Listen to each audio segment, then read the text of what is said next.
time for Here's the Deal, and joining us from our downtown studio, Shachi Curl and Dara Parker, and Lee Checkstead's here with me in Burnaby. Hey, ladies, how's it going? Hi, Jill. Hi. All right, Shachi and Dara, who's been called bossy before?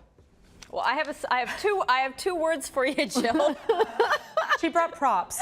I made this very, very, fly, good-looking prop, bossy and proud. I don't know, Dara, how many times have you been called bossy? She's proud. I don't know if she's bossy. True, but I think I've been called bossy a number of times. And Yeah, Lee, are you bossy? I have a very bossy older sister, so my bossiness was tempered a bit, but a little bit, yeah. Yeah, all right. So Sheryl Sandberg, who of Lean In fame, has now launched a new campaign. She's got all sorts of high-profile people behind her. Jennifer Lopez, Beyonce, banning bossy, hashtag ban bossy, because she says it's a derogatory term. Men can be a boss and women are bossy. Dara, are you offended by bossy? I do think there's a double standard to how we measure success for women and men. So when we see certain characteristics show up in men, we call them confident and assertive and powerful. And when those exact same characteristics show up in women, there's usually a more derogatory term to, call them bossy or aggressive instead of assertive, or an even worse B word. I was just going to say the other B word. If they're not tempered by older sisters, it can get pretty pretty nasty. So I mean, this double standard infuriates me to no end. And as a female leader, in my sector, I do feel that double standard at play.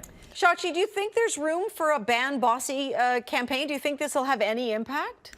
I think what it's done already is have an impact in that it's gotten us talking about it. And if there's moms watching at home and watching with their daughters, or dads watching at home, I hope the conversation coming from this is all around, especially if their children are in those teen years, it is as important to strive to be competent and competitive and confident as it is to be well-liked and popular and all those things. And that's not to say that you can't work collaboratively, but if I had a penny for every time I was told I was bossy, and fair enough, maybe there's a little bit of bossiness in there, but is that bossiness, or is that assertiveness, or is that knowing what you want, or are those leadership skills? And I think what we're doing is we're checking young girls and later women out of those C-suites, out of boardrooms, and out of the places where they should be and are underrepresented when we write young women and women of all ages off as bossy. And Jill, it's not just the Beyoncés and the Jennifer Lopez's who are part of this campaign. There's Madeleine Albright, the first Secretary of State, Susan Rice, UN Ambassador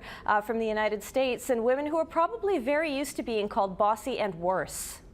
I don't disagree with what either of you are saying, but I do think that sometimes bossy, the tone in which people are spoken to, which makes them call a woman bossy, is not often kind. They were talking about Marissa Mayer, the CEO of Yahoo, who was described as a bossy woman, but they also use the terms humiliating and other derogatory terms to describe her leadership style. So I think bossy can be a compliment, but I also think it needs to be taken in context with the other ways that person treats people. Yeah, I don't know if I would take bossy as a compliment, but I wouldn't take it as a compliment. No. And you know what I think is dangerous is that's one of the things we give to little girls having tea parties at the age of 2 and 3. Oh, there she is, Miss Bossy Pants.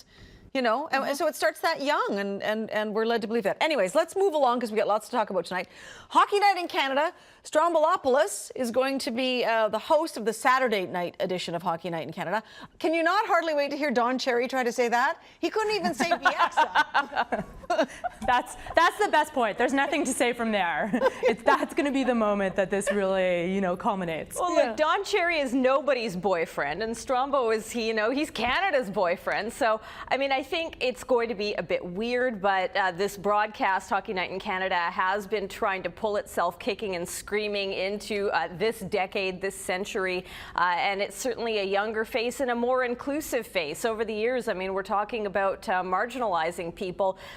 Don Cherry has come off as homophobic, xenophobic. He's probably strombophobic. I think it's going to be an awkward three-shot with Ron McLean, Cherry, and Strombo. It may not work. I know. I'm worried. You know what? I am I must be one of the few people. I'm not a huge Strombo fan. I think he does a great job, but you just called him Canada's boyfriend. I mean, so many. He calls himself Canada's boyfriend. That's a self-proclaimed title. Yeah, like him, but I just think it's going to be change, and people often don't like change. But in the I think broadcast, that right? Rogers made a really interesting move here, trying to keep some of the tradition with Ron MacLean and Don Cherry, and also bring in something new. They wanted to put their own unique stamp on it, and it looks like they're trying to play Stroumboulopoulos as the long-term replacement for sure. the There's other got to be two. some succession But I plan, think right? it was an interesting combination of tradition and newness. Yeah. It reminds me of the episode of The Simpsons where they tried the Itchy and Scratchy and Poochie show, and I think that lasted only one episode. So we'll see what happens. Alrighty, Fraser Institute school rankings. Lots of hullabaloo over this today. Some folks say they're valuable. Other folks say this is a whole lot of bunk. Shachi Curl, what do you say? I say whenever you put out rankings, it's going to be controversial, and some people, critics, are going to kill the people who put out these rankings. I'm well acquainted with this, both from as a former journalist and also as someone when I worked in the advocacy industry on behalf of small business owners. We would put out rankings over which municipality was spending more or less, and we would get killed on the methodology. I think the thing is that no one's ever going to agree entirely on what you're measuring, but it is a measure. And it's better than nothing. And in spite of the fact that people criticize Fraser Institute for using the Foundation Skills Assessment as their benchmark, it should be noted, and they should get credit for having changed some of their measurements. They've also added in some measurements around socioeconomic factors of the children, and also other factors such as, are they ESL, are they slower learners, are there other things going on in the school, and they're measuring similar schools. And for those reasons, I think that, you know, some people are not going to be happy, and they are chronically unhappy, but I think it's something for parents to be able to measure against. It is, but I don't know, Dara, like I'm not necessarily going to move my child from school to school looking for the better school on a Fraser Institute ranking.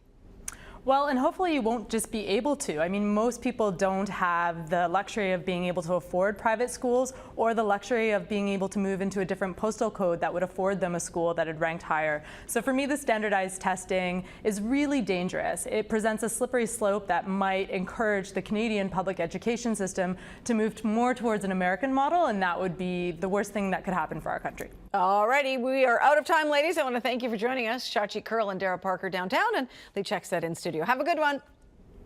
Thanks, Jill.